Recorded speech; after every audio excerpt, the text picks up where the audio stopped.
Ma'am can I start.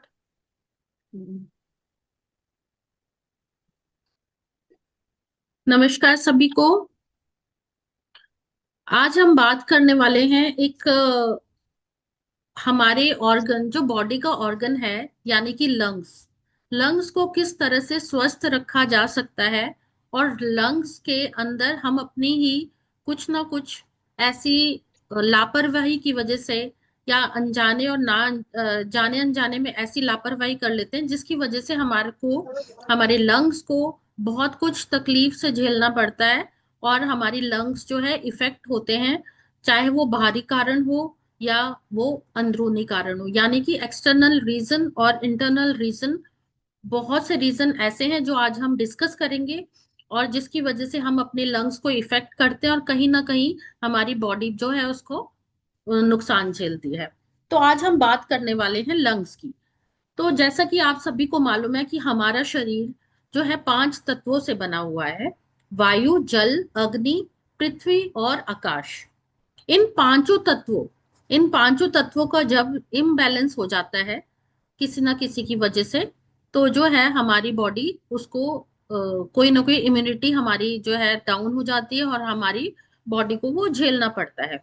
पांचों तत्वों को मिलाकर ही त्रिदोष जो होता है वो भी बनता है, यानी कि वात, पित्त और कफ, तीन चीजों का जो है त्रिदोष काउंट होता है जब इनका इम्बैलेंस होता है।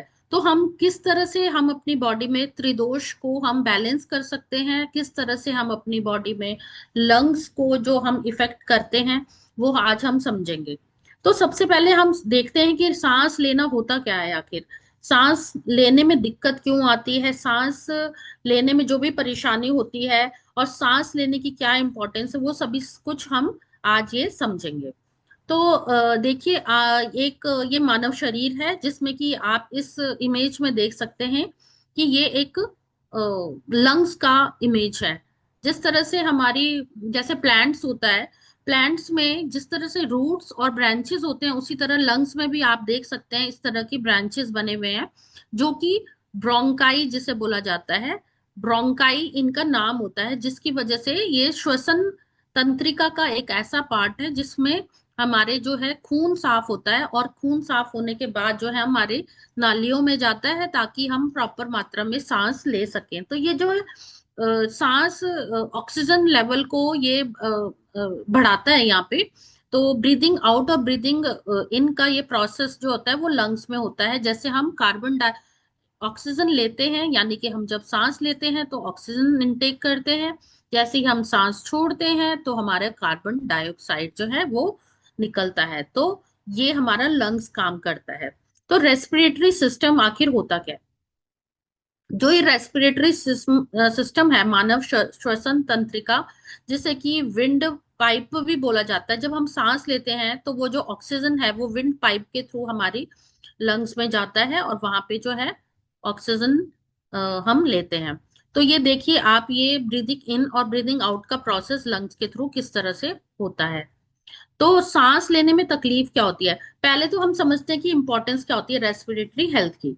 तो हम जैसे रोज अपने घर में अगर हम एक बार डस्टिंग भी कर देते हैं किसी टेबल की, तो भी हम कुछ देखते हैं 2 से 3 घंटे के अंदर फिर से उसके अंदर जो है एक लेयर जम जाती है एक डस्ट की। इट मीन्स जो लेयर हमें फिजिकल लेयर दिख रही है वो तो हम साफ कर लेते हैं, लेकिन जो हमारे अंदर भी इसी तरह की, हम अपनी सांस लेते टाइम बहुत से ऐसे अनावश्यक तत्व हमारे अंदर चला जाते हैं, और जिसकी वजह से हमारी बॉडी में और हमारे लंग्स भी इन्फेक्टेड होते हैं। और जिनको चाहे वो कारण कारण जो भी हो सकते हैं, हो सकता है हम पोल्यूशन में रहते हो सकता है हम ऐसे जगह में रहते हो जहाँ पे पोल्यूशन है, और इनडायरेक्टली और डायरेक्टली हम ऐसे लोगों के संपर्क में भी आते हैं। जैसे कई लोग स्मोक कर रहे होते हैं, तो जो इनडायरेक्टली हम उसको इनहेल करते हैं वो भी कहीं ना कहीं जाके हमारे जो है लंग्स को इन्फेक्ट कर रहा है। तो हर पल हमारी बॉडी में जो डस्ट हो, कीटाणु हो, वो जो है हमारी बॉडी में जाते रहते हैं, और कहीं ना कहीं वो अंदर जो है इकट्ठे होते रहते हैं, जिसकी वजह से क्या होता है, हमारे को एयरबॉर्न डिजीजेस स्टार्ट हो जाती है। तो एयरबॉर्न डिजीजेस क्या होती है, दो तरह की होती है। एक तो होती है एयरबॉर्न बैक्टीरियल डिजीज, और एक होती है एयरबॉर्न वायरल डिजीज। तो दोनों के अलग अलग सिम्टम्स होते हैं, और दोनों की वजह से ही हमारे जो है कहीं ना कहीं हम इन्फेक्ट हो जाते हैं और हमारी बॉडी जो है कहीं ना कहीं इम्यूनिटी लूज कर जाती है। तो सिम्टम समझते हैं, फिर हम इनके प्रॉब्लम देखते हैं। जैसे अगर मान लो अस्थमा, किसी को अस्थमा की प्रॉब्लम हो जाती है, ये भी एक पॉल्यूशन का ही कारण है। जैसे अस्थमा है, ब्रोंकाइटिस है। अब ब्रोंकाइटिस कोई बड़ी बीमारी नहीं है। जिस भी नाम के आगे आइटिस लग जाता है, इट मीन्स की इन्फ्लेमेशन। जैसे ब्रोंकाइटिस होगा, राइनिटाइस हो गया, इन्फ्लेमेटरी, है ना। तो इन्फ्लेमेशन की जो भी प्रॉब्लम आती है उसके अंदर आइटिस लग जाता है। तो ये देखो, ब्रोंकाइली जो है इसके अंदर ब्रांचेस हैं, इसके अंदर इन्फ्लेमेशन यानी सूजन अगर आ जाती है म्यूकस की वजह से, या म्यूकस ज्यादा जमा हो जाता है और उसकी वजह से स्वेलिंग आ जाती है, तो वो ब्रोंकाइटिस जो है बीमारी बोलते हैं, या उसको एक डिजीज का नाम है। फेफड़ों की बीमारियां कौन कौन सी होती है, आप इसी इमेज में समझ सकते हैं। लेफ्ट साइड वाला जो इमेज है उसमें पिंक कलर की जो लंग है वो बिल्कुल हेल्दी लंग्स है, और राइट साइड वाली जो लंग है वो ब्लैक कलर की यानी कि इन्फेक्टेड लंग्स है। इसमें जो है स्मोक हो सकता है, पोल्यूशन इनटेक हो सकता है गलत, जो हम सांस लेते हैं उसमें कीटाणु हो जाते हैं, डस्ट हो जाते हैं, इम्प्योरिटीज जितनी भी जमा हो जाती हैं वो हम राइट साइड वाली ब्लैक कलर की। तो इस तरह से आप इसमें जो है डिफ्रेंशिएट कर सकते हैं। दमा, दमा भी एक प्रकार की लंग्स की ही प्रॉब्लम है, जिसमें आप देख सकते हैं ये जो जिस तरह से इसमें नली बनी हुई है, जितनी ज्यादा जो है नली जो है उसमें इन्फेक्टेड दिख रही है। आप देखिए जिसमें ये येलो वाला पोर्शन है वो इन्फेक्टेड है, यानी कि उसकी जो नली है वो बिल्कुल नैरो होती जा रही है, उसमें जो है टॉक्सिन्स जमा हो गए हैं और जितने भी इम्प्योरिटीज है वो जमा हो गए, और इस वजह से जो है सांस लेने में उनको दिक्कत आ रही है, और उसकी वजह से उनको इनहेलर भी लेना पड़ता है। मांसपेशियों की कमजोरी, अगर मांसपेशियों की कमजोरी होती है इसकी वजह से भी सांस लेने में प्रॉब्लम आ सकती है, और जो इन्फेक्टेड पर्सन है उसको जो है लंग्स की प्रॉब्लम हो सकती है। बढ़ती उम्र एक बहुत बड़ा कारण है। जैसे जैसे उम्र बढ़ती है वैसे वैसे जो हमारी श्वसन तंत्रिका ले लो फॉर एग्जाम्पल, तो वो उसकी जो नाली है वो जो है सिकुड़ने लगती है कहीं ना कहीं, और सांस लेने की दिक्कत बढ़ती जाती है। और इसी तरह सांस लेने में भी प्रॉब्लम आती है और हाँफता भी आदमी है। तो सांस लेने में तकलीफ के बहुत सारे लक्षण हम जान लेते हैं। जैसे सांस लेने में कठिनाई होना, सीने में जकड़न जैसा फील होना, सांस लेते टाइम कई बार ऐसा होता है सीटी सी बजती है, यानी ऐसा लगेगा जैसे सीटी बज रही है। सीटी बजेगी इट मीन्स आपको एक संकेत मिल रहा है कि आपके लंग्स जो है इन्फेक्टेड है ना। बेचैनी जैसी महसूस होना, कई लोगों को इतनी बेचैनी होती कि सांस सांस सीढ़ियां भी चढ़ रहे हो तो उनको बहुत ज्यादा जो है हार्ट बीट बढ़ जाती है और उनको सांस लेने में प्रॉब्लम आती है। सांस तेज लेते समय कई बार लोगों को पसीना भी आने लगता है, जैसे सांस लेंगे तो पसीना इतना तेज आएगा, तो it means may be the reason कि उनके लंग्स जो है वो इन्फेक्टेड है। जोर जोर से कई लोग सांस लेते हैं, कई लोग इतनी जोर जोर से सांस लेते हैं और उसकी वजह से भी उनको थकावट फील हो जाती है। तो सांस लेने की में तकलीफ अगर है किसी को, तो ये एक मुख्य कारण है कि उनका जो लंग्स जो है वो इन्फेक्टेड है। तो प्रकृति की कुछ ऐसी शानदार जड़ी बूटियां हैं जो हमारे ले पाने की जो भी तकलीफ है उसे दूर करती है और आपको राहत की भी सांस देती है। यानी कैसे? जैसे मुनक्का है। अगर दुनिया में अगर किसी ना किसी वजह से कोई ना कोई बीमारी लगती है, तो प्रकृति ने उसका निवारण के लिए भी बहुत सारी जो जड़ी बूटियां जो है उसका समाधान के रूप में दी हुई होती हैं। जैसे मुनक्का है, सिरसा है। आप देखें मुनक्का, सभी ने देखे होंगे, मुनक्का जो होता है वो ड्राइड ग्रेप्स होता है, यानी सूखे हुए अंगूर। तो वो एक बहुत बड़ा अच्छा जो है वो है वनस्पति है हमारी, जिसके थ्रू जो है हम अपनी सांस लेने की तकलीफ को दूर कर सकते हैं। तो ये क्या करता है? ये जो है मुनक्का फेफड़ों को मजबूत बनाने में सहायक है। और वसा, मनो ये क्या करता है? ब्रीदिंग को इम्प्रूव करेगा आपकी बॉडी में। और और वसा जो है वो भी हमारे ब्रीदिंग को इम्प्रूव करता है। तो ये दोनों जो है कहीं ना कहीं हमारे काम आते हैं। कंटकारी और वसा, ये देखिए आप जिस तरह से इमेज में देख रहे हैं, कंटकारी और वसा ये क्या करते हैं? कंटकारी जो है बलगम को पतला करने का काम करता है। जो भी कफ हो रहा है हमारी बॉडी में उसको लूजन करता है, मतलब यहाँ उनको पतला करेगा, लिक्विड फॉर्म में बनाएगा, ताकि सांस लेने में किसी प्रकार की भी दिक्कत नहीं आती।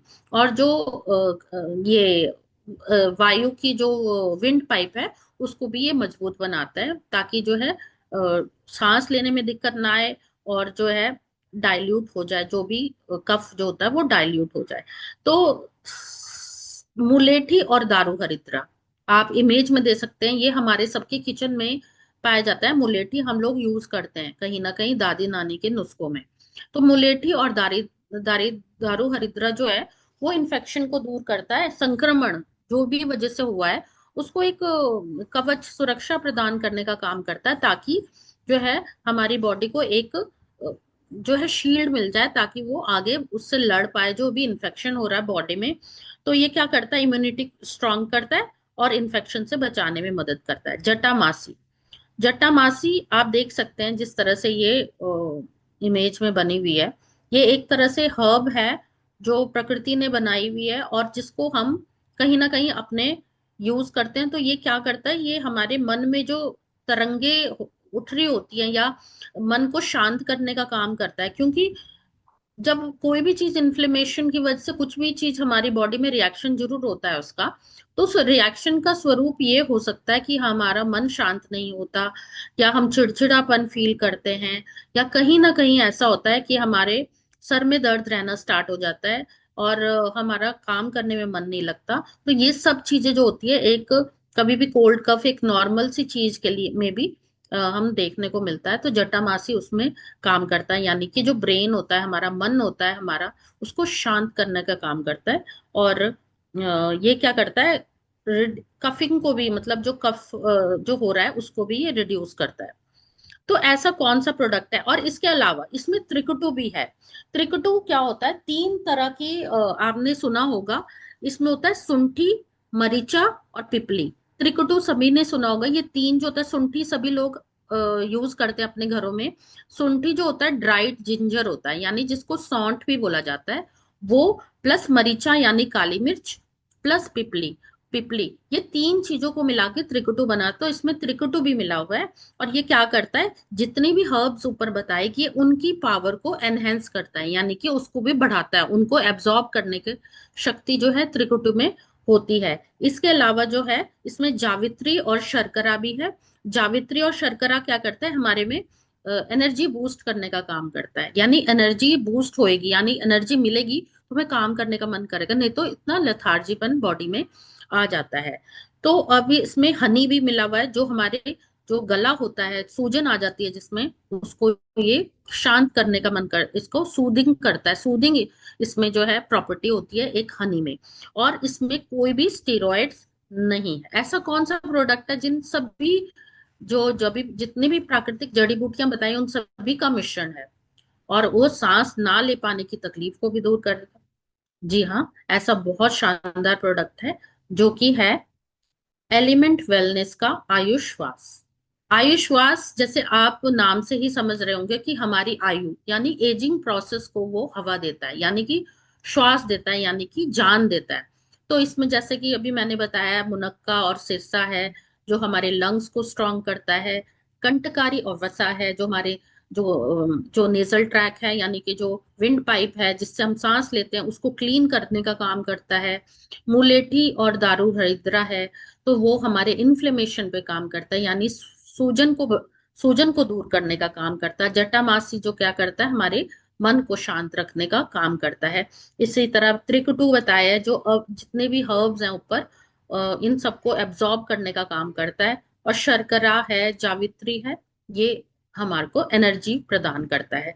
और सबसे अच्छी बात है, एलिमेंट वेलनेस जो हमारी कंपनी का प्रोडक्ट एक ब्रांड है, इसके सबसे शानदार जो बात ये है कि ये अपने जितना भी प्रोडक्ट डिस्क्रिप्शन जो लिखे होते हैं, जो इंग्रेडिएंट होते हैं, इसकी जो डिस्क्रिप्शन मेंशन की होती है, हमारे जो बहुत ही शानदार जो हमारे साइंटिस्ट हैं, उन्होंने उसको प्रोडक्ट के डिस्क्रिप्शन में, यानी कि जो इंग्रेडिएंट दिए हैं उनके डिस्क्रिप्शन में, उसकी हर्ब की कौन सी यूज की गई है चीज वो भी मेंशन की होती है। यानी कि अगर किसी हर्ब, कोई भी जड़ी बूटी है, अगर उसका रूट अगर यूज हुई है, तो उस रूट का भी मेंशन किया है कि इस जो जैसे मुनक्का है, इसका हमने क्या यूज किया है, ये ड्राई फ्रूट यूज किया है। ड्राई मतलब ड्राई जो है ग्रेप्स यूज किया है। जैसे सिरसा है, सिरसा में हमने क्या यूज किया, तो सिरसा का हमने स्टेम वाला पोर्शन यूज किया है।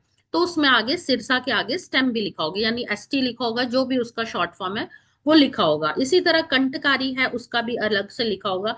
यानी हर चीज का आगे उसमें कौन सा पार्ट यूज किया है प्लांट का, वो भी मेंशन किया होता है।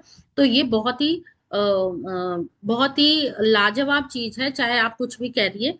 तो इसमें क्या करते हैं कि लोग जो होते हैं बाहर, सिम्टम्स इसके इतने सारे हैं, जैसे एलर्जिक जितने भी मैंने बोला, कि स्टेज पे कई बार लोग चढ़ते हैं, सांस फूलते हैं उसके, सांस फूलने की, जिसको कि पैंटिंग भी बोला जाता है, सांस फूलने को पैंटिंग बोला जाता है। तो पैंटिंग की जो भी प्रॉब्लम होती है वो उसको दूर करने का काम करता है।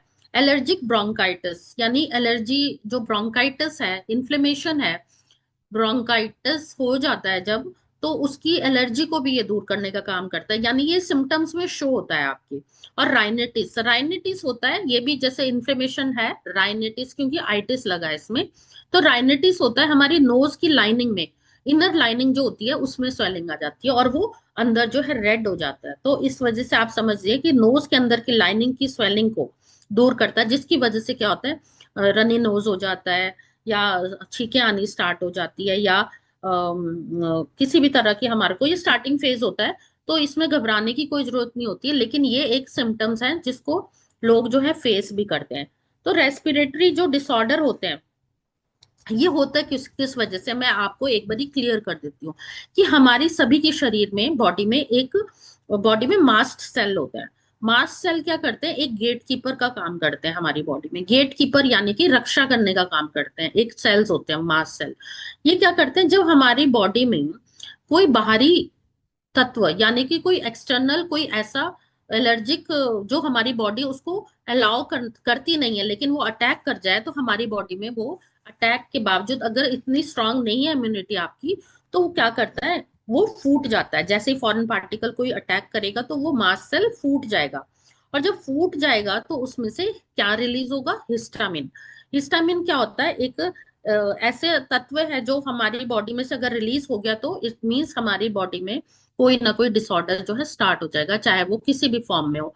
हमारे को हो सकता है छींकें आनी स्टार्ट हो जाए, हमारे को एलर्जी स्टार्ट हो जाए, या हो सकता है हमें सांस लेने में प्रॉब्लम हो जाए। तो ऐसे बहुत सारी चीजें, और वो हिस्टामिन रिलीज नहीं होना चाहिए। दूसरा जो रीजन है रेस्पिरेटरी डिसऑर्डर का, एलर्जी का, जैसे मैंने बताया। सेकंड है कि किस तरह से हमारी अगर लंग्स जो है वीक हो जाती हैं, लंग्स वीक हो जाती हैं, तो भी हमारा जो प्रॉपर फंक्शनिंग होता है वो होना बंद हो जाता है। और थर्ड जो होता है वो जेनेटिक रीजन होता है, जैसे कि अगर पेरेंट्स के थ्रू, अगर बच्चों में अगर जेनेटिक हेरिडिटरी जो ट्रांसफर होता है, तो इसकी वजह से भी किसी को जो है अस्थमेटिक प्रॉब्लम आ जाती है, जो कि प्रॉब्लम सॉल्व नहीं हो पाती लंबे टाइम तक भी। तो लोग क्या करते हैं, मेनली लोग क्या करते हैं, इनहेलर्स यूज करते हैं अपने घरों में। इनहेलर्स क्या करते हैं, सेकंड करेंगे इनहेलर्स यूज करेंगे, सेकंड करेंगे एंटीहिस्टामाइन जो है टैबलेट लेने स्टार्ट कर देते हैं, जिससे क्या करते हैं, वो हिस्टामिन को बंद नहीं करता, बस वो मास्ट सेल को फूटने से नहीं रोक पाता वो। तो सिर्फ वो फॉर द टाइम बीइंग वो एक दिन का या दो दिन का ऐसा वो रिलीफ मार करेगा, लेकिन वो मास्ट सेल को फूटने से नहीं रोक पाता। तीसरी चीजें लोग क्या करते हैं, एंटीबायोटिक्स यूज करते हैं। एंटीबायोटिक्स यूज करेंगे लॉन्ग टाइम तक जब एंटीबायोटिक्स यूज करेंगे, तो तुम्हारे कहीं ना कहीं जो है वो बॉडी में इफेक्ट करता है।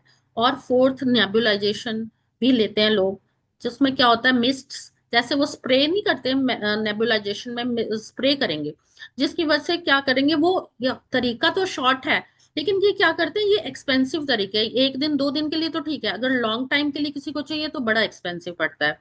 तो ये हैबिट फॉर्मिंग एक हो जाता है, जिसके कई लोगों को, तो ये क्या करते हैं, एक्सपेंसिव तरीके पड़ते हैं, और लॉन्ग टाइम यूज करेंगे तो किडनी का फंक्शन आपका खराब हो सकता है।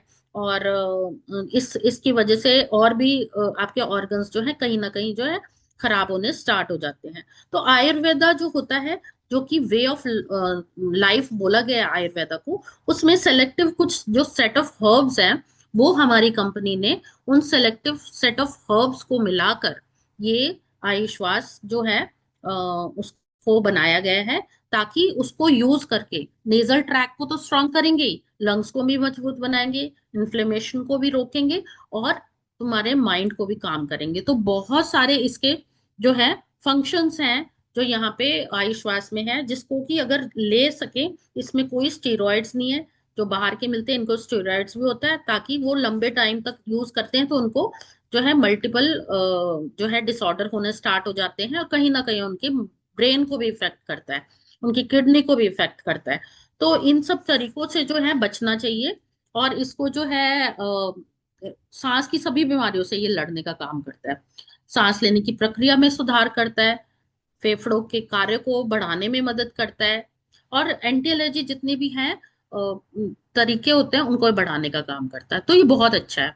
आयुष वाइस का सेवन कैसे करना है, इसके तरीके तो बहुत सारे बताए हैं। तो बच्चे और बड़े दोनों इसका सेवन कर सकते हैं। तो 1 से 2 चम्मच जो है, यानी 10 ग्राम से आप 10 ml तक जो है, इसको आप सुबह और शाम दूध के साथ भी ले सकते हैं गर्म, और पानी के साथ भी मिलाकर ले सकते हैं। तो बच्चे जो हैं, अगर हम बच्चों की बात करें तो 10 साल से ऊपर के बच्चे इसको कर सकते हैं। तो ये जो है इसका जो है आयुष्वास सभी लोग लें, जिसको भी दिक्कत होती है वो भी लें, और जिसको नहीं दिक्कत होती है वो अपना, क्योंकि ये वेलनेस प्रोडक्ट है तो हम इनको यूज इजीली कर सकते हैं, और अपने आसपास जितने भी लोग हैं उनको भी हम इजीली यूज करा सकते हैं। इनके बहुत जो है इजी इसका रेट है। ऐसा कुछ नहीं है जो अफोर्डेबल ना हो, क्योंकि जिस तरह से इसकी प्रॉपर्टीज मैंने बताई है, तो वो इतनी स्ट्रांग लाजवाब है कि कोई भी अफोर्ड आदमी इसको कर सकता है। इसका जो मिनिमम प्राइस है वो जो है,